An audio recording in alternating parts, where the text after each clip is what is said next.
আসসালামু আলাইকুম দর্শক শ্রোতা, কারাগার থেকে ব্যারিস্টার সুমনের ঝুলন্ত লাশ উদ্ধার। তাহলে তাকে কে মেরেছে, নাকি এর পিছনে লুকিয়ে আছে ভিন্ন কোনো সত্য?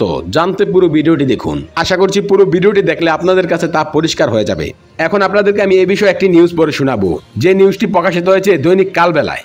সম্প্রতি কারাগারে ব্যারিস্টার সুমনের ঝুলন্ত লাশ উদ্ধার করা হয়েছে দাবিতে কারাগারে মর্মান্তিকভাবে ফাঁসিতে ঝুলছে ব্যারিস্টার সুমন শীর্ষক শিরোনামে একটি তথ্য সামাজিক যোগাযোগ মাধ্যম ফেসবুকে প্রচার করা হয়েছে। মিরপুর ও আদাবর থানায় জুলাই অভ্যুত্থানের সময় হওয়া দুটি হত্যার ঘটনায় করা মামলার প্রেক্ষিতে গত বছরের 21 অক্টোবর হবিগঞ্জ 4 আসনের সাবেক সংসদ সদস্য ব্যারিস্টার সৈয়দ সাইদুল হক সুমনকে গ্রেপ্তার করে মিরপুর মডেল থানা পুলিশ। পরে আন্দোলনের সময় বনশ্রীতে নিহত মুদি দোকানি মিজানুর রহমানের হত্যা মামলাও তাকে গ্রেপ্তার দেখানো হয়। এসব মামলায় বর্তমানে তিনি কারাগারে রয়েছেন। বিষয়টি ফ্যাক্ট চেকিং প্রতিষ্ঠান হিউমার স্ক্যানারের নজরে এসেছে। অনুসন্ধানের শুরুতে আলোচিত পোস্টগুলো পর্যালোচনা করে হিউমার স্ক্যানার দেখতে পায় প্রতিটি পোস্টে মন্তব্যের ঘরে আলোচিত তথ্যের বিস্তারিত বিবরণী থাকার দাবি করা হয়। পোস্টগুলোর মন্তব্যের ঘর পর্যালোচনা করে সবগুলো পোস্টের সূত্র হিসেবে একই লিঙ্কের সন্ধান পাওয়া যায়। ওই লিঙ্কে প্রবেশের পর একটি ব্লগ পোস্ট ওয়েবসাইটে নিয়ে যাওয়া হয়, যেখানে কারাগারে মর্মান্তিকভাবে ফাঁসিতে ঝুলছে ব্যারিস্টার সুমন শীর্ষক একটি শিরোনাম এবং ব্যারিস্টার সুমনের একটি ছবি দেখতে পাওয়া যায়। এছাড়া এ বিষয়ে বিস্তারিত কোনো তথ্য সেখানে খুঁজে পাওয়া যায় না। এছাড়া লিঙ্কটিতে প্রবেশের কয়েক মুহূর্তের মধ্যে সেটি প্রতিবারই ভিন্ন আরেকটি বিজ্ঞাপনের পেজে নিয়ে যায়। পরে দাবিটির বিষয়ে অনুসন্ধানেও গণমাধ্যম কিংবা নির্ভরযোগ্য কোনো সূত্রে কারাগার থেকে ব্যারিস্টার সুমনের ঝুলন্ত মরদেহ উদ্ধারের বিষয়ে কোনো তথ্য পাওয়া যায়নি। অর্থাৎ কারাগার থেকে সৈয়দ সাইদুল হক সুমনের ঝুলন্ত মরদেহ উদ্ধারের দাবিটি কোনো তথ্য প্রমাণ ছাড়াই প্রচার করা হয়েছে।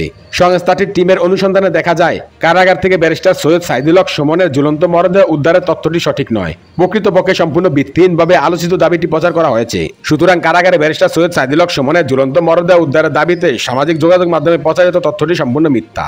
এর কিছুদিন আগেও সামাজিক যোগাযোগ মাধ্যমে ব্যারিস্টার সুমনকে নিয়ে আরো একটি তথ্য ছড়িয়ে পড়েছিল, যেখানে বলা হয়েছিল সেনাপ্রধানের নির্দেশে ব্যারিস্টার সুমন মুক্তি পেয়েছেন। তারপর যখন হিউমার স্ক্যানার টিম এই বিষয়টি নিয়ে ঘাটাঘাটি করলো, দেখা গেল যে কোনো নির্ভরযোগ্য গণমাধ্যমেও এই তথ্যটি প্রকাশ হয়নি।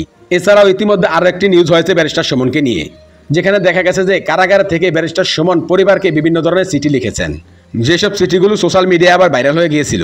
ব্যারিস্টার সুমন তার মাকে নিয়ে যে চিঠি লিখেছেন, সেখানে তিনি উল্লেখ করেন তার পরিবার নাকি তার মায়ের টাকা এখনো চলে, তার স্ত্রী সন্তানের রুম ভাড়াও নাকি তার মা দিয়ে থাকেন।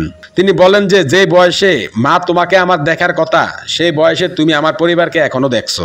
ব্যারিস্টার সুমন এই ভাইরাল করা চিঠির মাধ্যমে এটি বোঝাতে চেয়েছেন ব্যারিস্টার সুমনের নামে কোনো অ্যাকাউন্ট নেই, তিনি কোনো দুর্নীতি করেননি।